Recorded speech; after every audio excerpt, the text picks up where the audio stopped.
How do I stop managing other people's emotions? I recently bought a new car. It's really nice. Send pics, dude.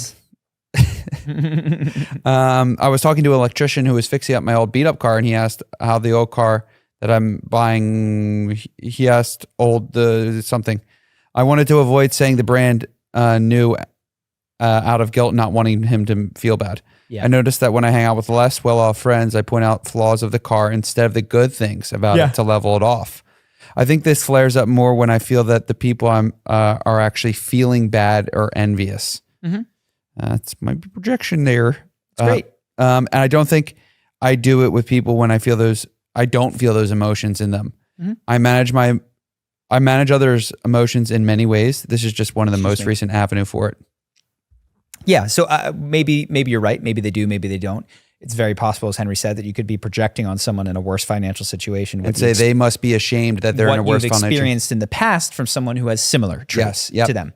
That's very, very likely. Yes. You're probably right some of the time, and you're probably overestimating some of the time as well. No, so dude, I can imagine a situation the electrician's like, dude, you got a new, that's sick. Yeah. Like, he's like, tell me about the engine. Like, anyways. So the thing that would be best for you here is, this is a strategy, and it's a safety strategy. You can think of, I'll give the cultural one is, there's a lot of Jewish families that are afraid of people knowing how wealthy they are. And it's because of this cultural hangover from the Holocaust, which is, and from a whole history of like being hurt and persecuted for having more. And I see that in a lot of my friends that have elements of this, either like even more in their own parents than in it seems to be fading throughout the generations, but it's still there.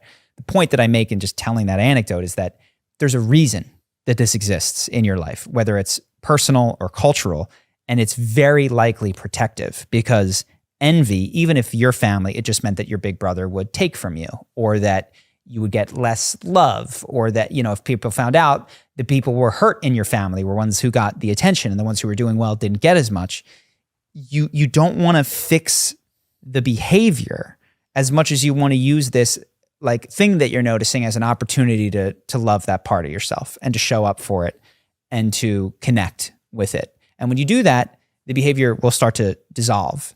I guess the belief is that if you shine too bright or stick out like a sore thumb, you get smashed. Yes. I think of there's like videos of Justin Bieber like unable to smile when he's out in crowds. Yeah. You're like, why is he so miserable? Years ago. You reminded me of it, or this reminded me of it, as the same thing, which is like, if he smiles, the girls lose their mind. I would have the same strategy.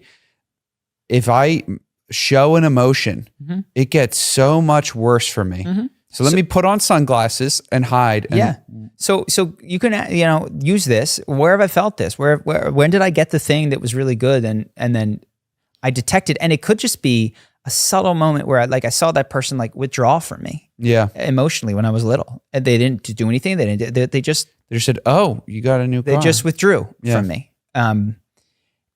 Or could be way more chronic and bigger than that. Whereas like, oh no, I got hit, when I got told to shut up and not be so excited, when whatever it is, it's a survival strategy.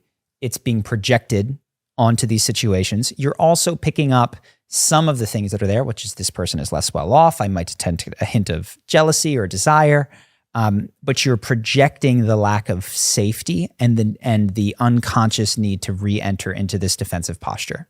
So you don't need to change the behavior. The behavior will change if you can feel the depth of the need for that safety and stop treating it as something that needs to be like changed in you, and something that needs to be loved and appreciated for the safety that it has provided you and the work that it's done on your behalf. And, then there's a whole sequence of like the grief of, what you had to give up in order to maintain that strategy of management of other people's emotions. If you want to go deeper on this, more confidence, more charisma, and how to show up in a way that has presence in every area of your life, we've built a program that will help you do exactly that. Here's what one student had to say. I went from this very weird person who missed social cues to this guy that could keep a conversation going and make people laugh. The course is called Charisma University. It's had tens of thousands of students go through it, 30 days long, fully guaranteed. If you don't think it was worth it, you get a refund right from inside the program. There's a link on the screen here and in the description. I hope you decide to check it out.